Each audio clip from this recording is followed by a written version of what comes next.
Assalamualaikum warahmatullahi wabarakatuh. Perkenalkan, nama saya Prialdo Prasandi, kelas 11 C2, absen 31. Di sini saya akan membahas sebuah materi yang penuh misteri, berjudul Dukungan dari Dalam Negeri Terhadap Kemerdekaan Indonesia. Proklamasi Kemerdekaan Indonesia yang dikumandangkan pada 17 Agustus 1945 mengobarkan semangat patriotisme, nasionalisme, rasa kebanggaan, dan heroisme. Rakyat Indonesia memberikan dukungan penuh terhadap proklamasi kemerdekaan Indonesia. 1 bulan setelah proklamasi kemerdekaan, masyarakat Jakarta menyelenggarakan pertemuan di lapangan Ikada, tepatnya di Monas. Pertemuan tersebut dikenal dengan Rapat Raksasa Ikada.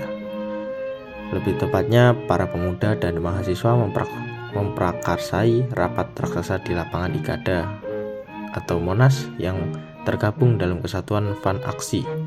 Rapat raksasa di lapangan Ikada semula digagas 17 September 1945, mundur menjadi 19 September 1945. Rapat Ikada dilaksanakan untuk memperingati 1 bulan proklamasi kemerdekaan Indonesia dan menunjukkan dukungan rakyat secara penuh kepada pemerintah Republik Indonesia yang baru berdiri. Rapat raksasa di lapangan Ikada memiliki 3 poin penting. Yang pertama, rapat Ikada dihadiri ribuan rakyat dengan membawa bendera merah putih dan poster dukungan kepada Republik Indonesia. Rakyat menuntut kebulatan tekad untuk mengisi kemerdekaan Indonesia. Rakyat juga bertekad menunjukkan pada dunia internasional bahwa Indonesia bukanlah hadiah dari Jepang, melainkan hasil perjuangan seluruh rakyat Indonesia.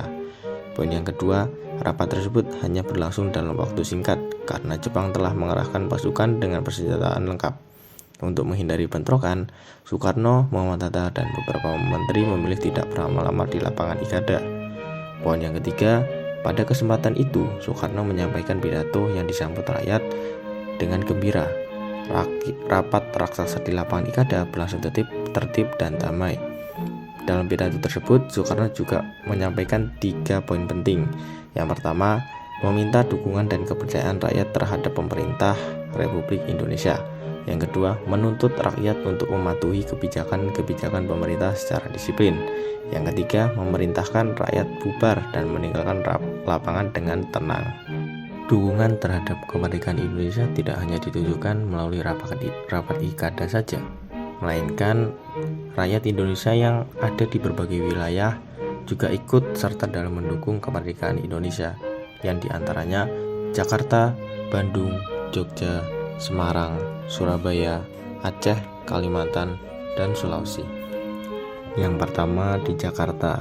Beberapa jam setelah proklamasi kemerdekaan dikumandangkan, para pemuda langsung bergerak cepat dalam menyebarkan berita proklamasi kemerdekaan. Beberapa tokoh golongan muda yang berperan antara lain A.M. Hanafi, Anwar Cokroaminoto, A.R. Baswedan, Adam Malik, dan Yusuf Ronodipuro. Selain menyebarkan berita proklamasi, para pemuda berhasil menurunkan wali kota Jakarta, yaitu Shigo Hasegawa, dan memberikan jabatan wali kota kepada wakilnya Suwirjo. Suwirjo dilantik secara resmi menjadi wali kota Jakarta pertama oleh Presiden Soekarno pada akhir September 1945. Yang kedua ada Bandung.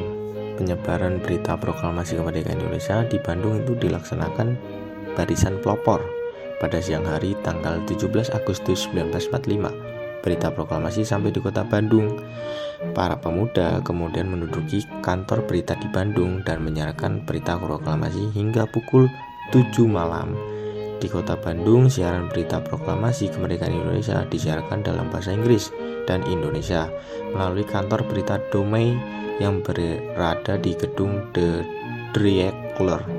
Selain menyebarkan berita proklamasi, para pemuda melakukan pendudukan terhadap kantor-kantor pemerintahan Jepang. Yang ketiga ada Yogyakarta.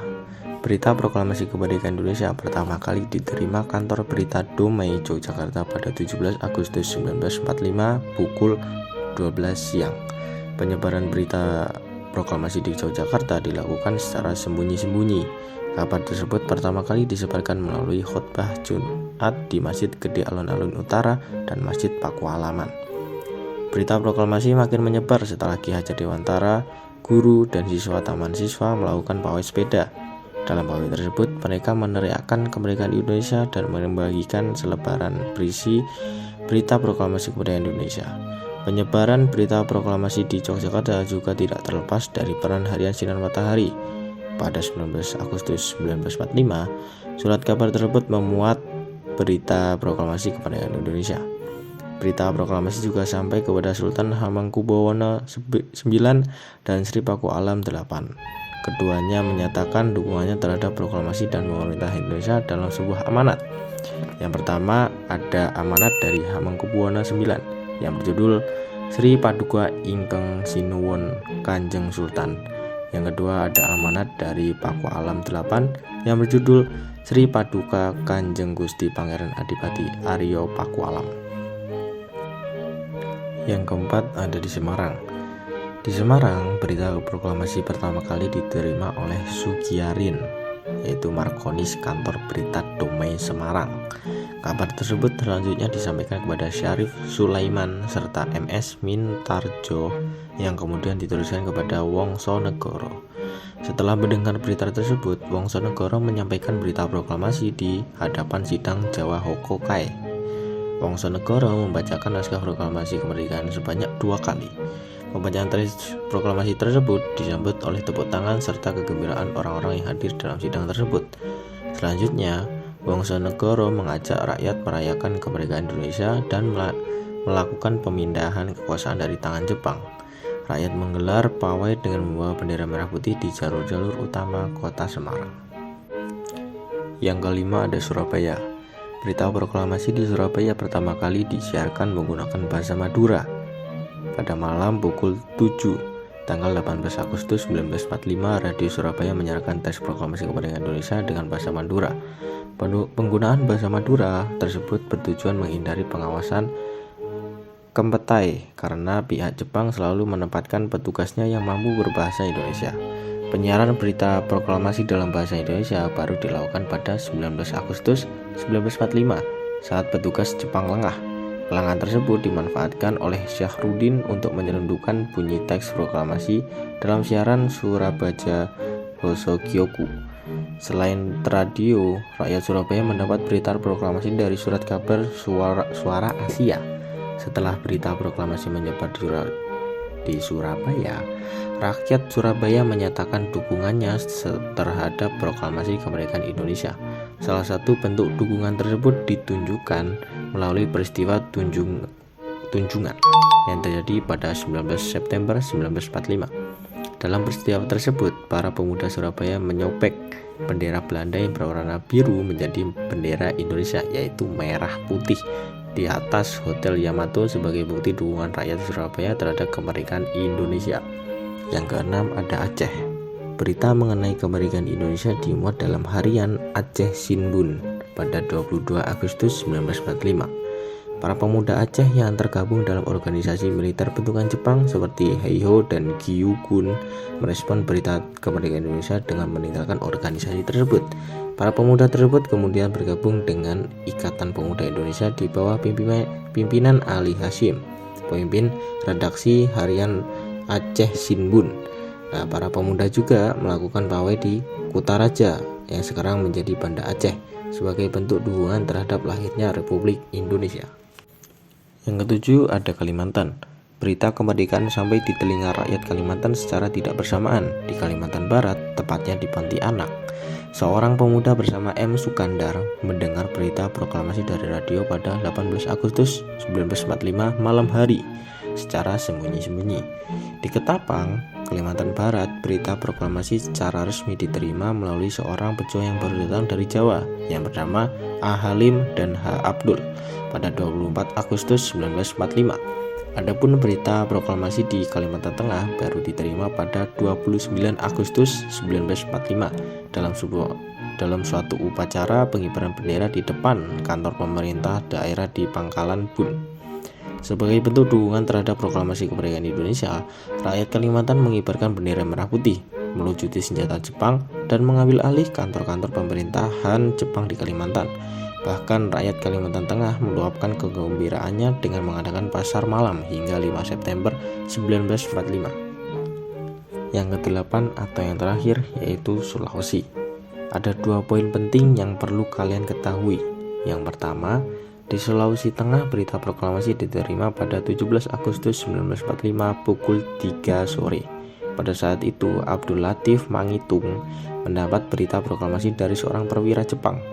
Rakyat Sulawesi Utara mendengar berita proklamasi pada 18 Agustus 1945, yaitu ketika AS Rombot bertugas menerima berita damai dari Tokyo. Adapun rakyat Sulawesi Selatan memperoleh berita proklamasi dari Gubernur Provinsi Sulawesi, Sam Ratulangi. Poin yang kedua, rakyat menyambut hangat berita proklamasi dan memberikan dukungan penuh kepada Sam Ratulangi untuk melakukan konsolidasi dengan pemerintah Republik Indonesia di wilayah Sulawesi. Rakyat juga mendesak Sam Ratulangi untuk mengambil alih kekuasaan Jepang. Sejak berita proklamasi tersiar di Sulawesi, sejak saat itu pula bendera merah putih mulai berkibar di beberapa tempat di Sulawesi.